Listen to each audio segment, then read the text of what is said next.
everyone, and welcome to another segment of AstrologyAnswers.com's weekly horoscope. My name is Terence Scardino. Well, this month of February, we're in between a lunar eclipse, which was January the 31st, and a solar eclipse on February the 15th.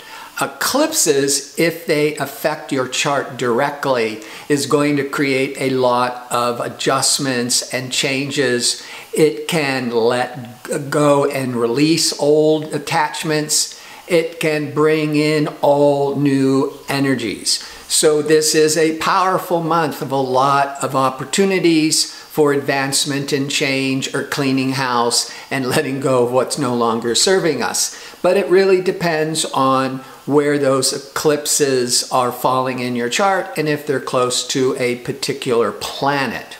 But this week, overall, is pretty favorable. It's a lot calmer in between the lunar eclipse and the solar eclipse. That's because on Tuesday, February the 6th, the Venus, pleasurable, sociable, creative Venus, is in harmony with innovative Uranus. Uranus also rules Aquarius, so it rules friendships, group activities. So this is a good day to be socializing with friends, participating in group activities, joining an organization.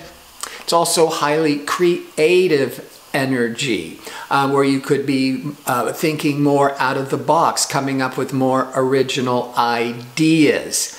On Wednesday, the moon is going to cross over expansive Jupiter. Well, this happens every about 27, 28 days, but overall, again, depending on your individual chart, that moon, that emotional moon, is feeling very expansive. So could be a day, depending on where Jupiter is in your chart, of just feeling very optimistic and expansive. Good for traveling, good for education.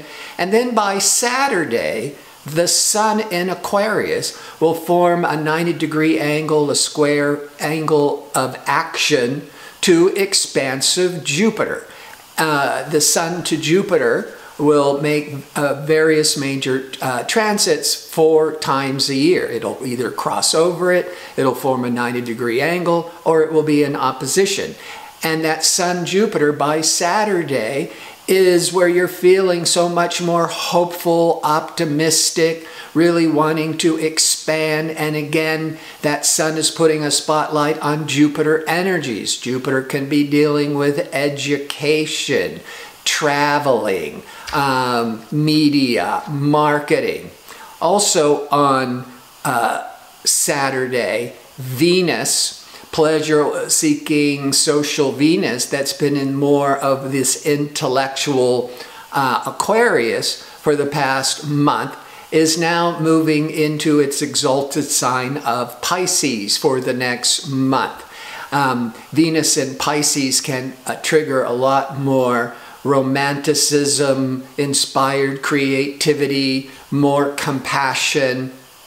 It can awaken more depth of feelings in relationships, and Venus in Pisces is a great ingredient for falling in love if other factors support it.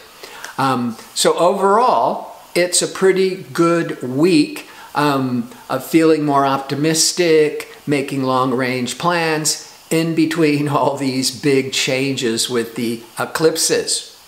Before I sign off, I want to remind you, as I do each week, that I'm available for the one-question offer for a nominal fee at Astrology Answers website. But the easiest way to find me is there's a direct link in the description box underneath the video. And as you're posting your question to me, the time of birth is really important, even if it's an approximate time. And if you could put the birth information again in the where you're posting the question, that'll make sure I have all the information correct. I want to thank you for tuning in. I hope to see you next week for my next segment. Until then, have a great week.